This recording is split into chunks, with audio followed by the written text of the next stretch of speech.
If you like this video guys, don't forget to like, share and subscribe to our channel guys. धन्यवाद।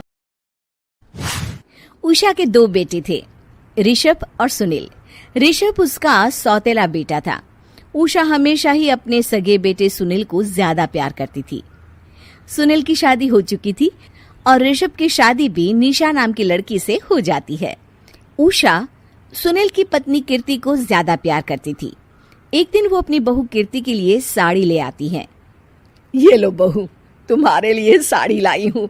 कल पड़ोस की शादी में जाना है ना, तुम यही पहन कर चलना। तभी वहाँ ऋषभ आ जाता है। अरे माँ, तुम निशा के लिए साड़ी नहीं लाई? वो भी तो कल शादी में जाएगी ना।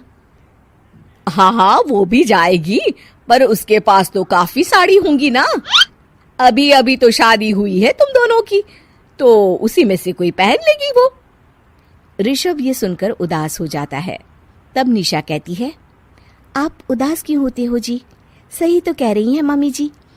मेरे पास तो बहुत साड़ियां हैं और सारी की सारी नई हैं। मैं उन्हीं में से कोई पहन लूंगी। वो बात नहीं है निशा। माँ मेरे साथ तो सौतेला व्यवहार करती ही थी, पर मुझे लगता था कि मेरी पत्नी के साथ वो ऐसा कभी नहीं करेंगी, पर आज उन्होंने तुम्हारे साथ भी वैसा ही व्यवहार किया। ऋषभ उदास होकर अपने कमरे में चला जाता है। ऋषभ को उदास देखकर निशा को अपनी सास पर बहुत गुस्सा आता है। एक दिन उषा सुनील को कुछ पैसे दे रही होती है। ले बेटा सुनील, ये कुछ पैसे रख ले और बहू को कहीं घुमा लिया। जी मम्मी जी। सुनील वहां से चला जाता है। मम्मी जी, आपने इन्हें तो कभी पैसे नहीं दिए। ऐसा सौतेला व्यवहार आप क्यों करती हैं? बहू, ये किस तरह से बात कर रही हो तुम अपनी सास से? कोई ऐसे सवाल करता है कि अपनी सासू से? सास? अरे जिस दिन से मैं इस घर में आई हूँ ना, आपने तो मुझे अपनी बहू माना ही नहीं। हमेशा कीर्ति भाभी के लिए ही सब कुछ लाती हैं। मुझे तो आज तक आपने कुछ दिया ही नहीं। क्या मैं जानती नहीं कि आप ऐसा क्यों करती हैं? देख निशा, तू अपना काम कर समझी। मेरे से बहस करने की कोई जरूरत नहीं है। तभी वहां ऋषभ आ जाता है। निशा, माँ से ऐसे बात नहीं करते। तुम जाओ अपने कमरे में। हाँ, जा रही हूँ। मुझे भी इनसे बात करने का कोई शौक नहीं है। निशा अपने कमरे में चली जाती है और ऋषभ भी वहां आ जाता है। निशा, तुमने माँ से क्यों झगड़ा किया? क्योंकि आप तो कुछ कहते ही नहीं, बस चुपचाप सहते रहते हैं। किसी को तो आवाज उठानी होगी ना। कोई बात नहीं निशा, तुम गुस्सा मत करो, शांत हो जाओ। निशा रसोई में खाना बना रही होती है। तभी वहां कीर्ति आ जाती है। निशा, तुम मार्केट से ये सामान ले आओ। मैं क्यों जाऊं? आप भी तो जा सकती हो ना। दिख नहीं रहा कि मैं खाना बना रही हूँ? हाँ तो क्या हुआ, खाना बनाने के बाद चली जाना। हाँ, खाना भी मैं ही पकाऊं, बाजार जाकर सामान भी मैं ही ले आऊं। खुद तो कुछ करोगी नहीं, है ना? ओहो, जुबान तो देखो कैसे चल रही है। सुनो, तुम अभी आई हो इस घर में, तमीज में रहो, वरना सासू माँ से कहकर मायके भिजवा दूंगी तुम्हें। हाँ।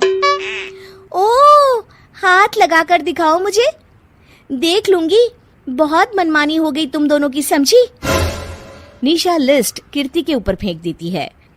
कीर्ति निशा को मारने आती है तो निशा उसका हाथ मोड़ देती है। मर गई रे, छोड़ मेरा हाथ। आज के बाद मुझसे कोई बदतमीजी की तो अच्छा नहीं होगा। कीर्ति रोते हुए अपने कमरे में चली जाती है।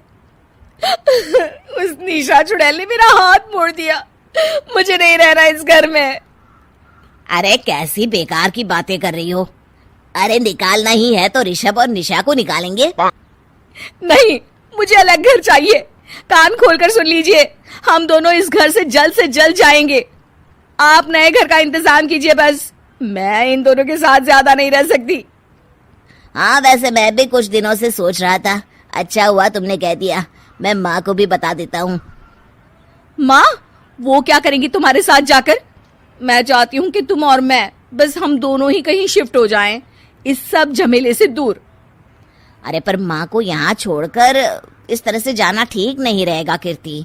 वैसे वो तुम्हें कितना प्यार भी तो करती हैं। नाम का ख्याल रखती है, क्योंकि तुम सगे बेटे हो ना, इसलिए। तुम अगर सौतेले होते तो मेरे साथ भी ऐसे ही सलूक करती जैसे अभी तुम्हारे सौतेले भाई और उसकी पत्नी से करती है। अरे पर फिर भी कुछ भी नहीं।